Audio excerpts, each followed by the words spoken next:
Well, I've been asked to say a couple of words on my vision of the future of Europe. In my article, I spoke about something that I miss, and it's not having more voting rights, being in the situation I'm in. Of course, I'm from Bilbao, but like everyone from Bilbao, I'm allowed to have been born wherever I want. So I was born in Dublin. My parents were Italian. I had a grandfather born in France, a grandmother born in Belfast. So I think I can say that I'm a European Union citizen. So when I came to Bilbao, I was able to vote in municipal elections. I was able to vote in European Parliament elections, and that was fine. Now, 29 years later, I think I should be able to vote in other elections as well. So that point is in the article. But Europe has done some amazing things. The European Union has done things which I think the problem is that we need to not forget them. Okay. So, for example, the free movement of persons, the free movement of capital, and the free movement of goods. Okay. And again, in a continent that has had borders that have moved frequently, this is something that is very important.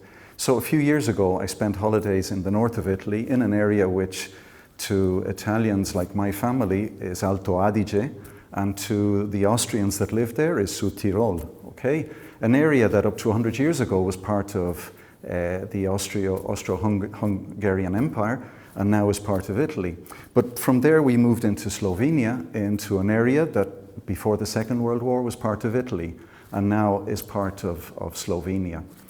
They're in areas in the Schengen area, they have the euro, and moving around is great. They're closer to the country that they feel more affinity with. Okay, there's nothing there blocking that difference. Okay, another area in Europe that for me is very important in this respect is my own country and both parts of my country.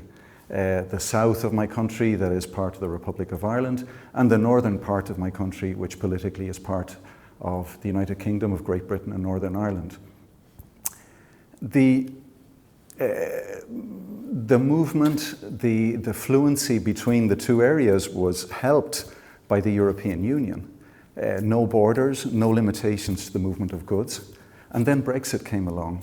And now we know, now that we have Brexit and the old arguments have arisen about borders and the movement of goods and where we have controls and where we don't have controls, we can see how important it was for both parts of Ireland to be in the European Union and what it contributed to the peace and harmony on our island. And that is something that I think people should remember. And what's happened there has happened. I hope it can be resolved, but I do hope that it doesn't happen anywhere else. Thank you.